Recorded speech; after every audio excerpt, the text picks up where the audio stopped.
भगवान जगन्नाथ का ये दरबार भी पुरी के जगन्नाथ मंदिर की तर्ज पर ही बनाया गया है। इस मंदिर के विशाल गुंबद पर लगी ध्वजा दूर से ही भगवान की आस्था को प्रमाणित करती है। सफेद रंग में रंगा ये दरबार भक्तों को बरबस ही अपनी ओर आकर्षित कर लेता है।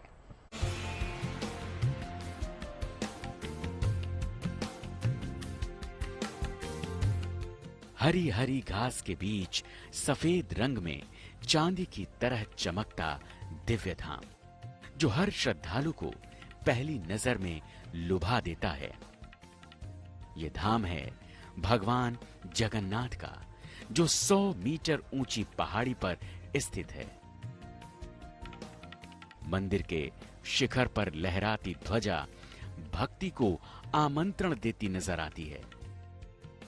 मंदिर के शिखर पर सिंहों की प्रतिमा दिखती है।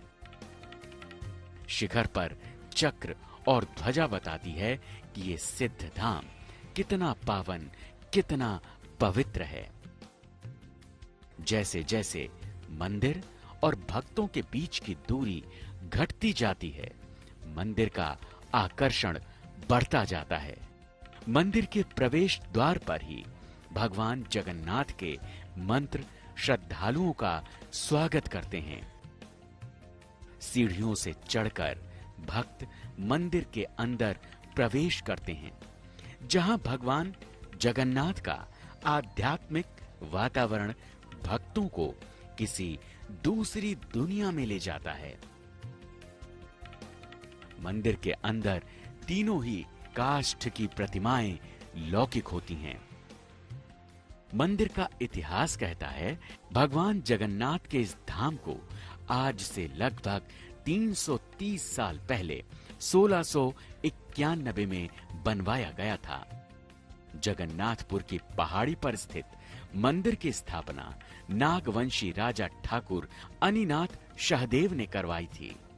लेकिन सबसे बड़ा सवाल तो यह है कि आखिर 330 साल पहले पुरी से भगवान जगन्नाथ अपने भाई बलभद्र और बहन सुभद्रा के साथ धरवा की इस पहाड़ी पर कैसे विराजमान हुए।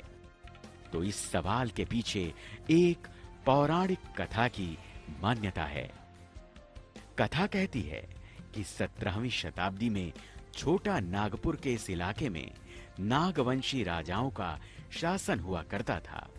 1691 में राजा ठाकुर अनिनाथ सहदेव भगवान जगन्नाथ की यात्रा करने के लिए ओडिशा के पुरी गए थे। ठाकुर अनिनाथ सहदेव का नौकर भगवान जगन्नाथ को देखते ही उनका भक्त बन गया। कहते हैं नौकर की भक्ति भाव के साथ कई दिनों तक भगवान जगन्नाथ की आराधना में रहा। आराधना के इसी तप अनुष्ठान में एक रात नौकर को बहुत जोर की भूख लगी। भूख इतनी तेज थी कि नौकर भूख से व्याकुल हो गया। राजा के नौकर ने मन ही मन अपने आराध्य भगवान जगन्नाथ से प्रार्थना की कि उसकी भूख को वो खत्म करें। उसी रात भगवान जगन्नाथ ने रूप बदलकर अपनी भोग वाली थाली में नौकर को खाना खिलाया। नौकर ने पूरी आपबीती ठाकुर साहब को सुनाई। उसी रात भगवान ने ठाकुर को स्वप्न में कहा कि यहाँ से लौटकर मेरे विग्रह की स्थापना कर उसकी पूजा अर्चना करो। पुरी से लौटने के बाद अनिनाथ ने पुरी मंदिर की तर्ज पर रांची में मंदिर की स्थापना की।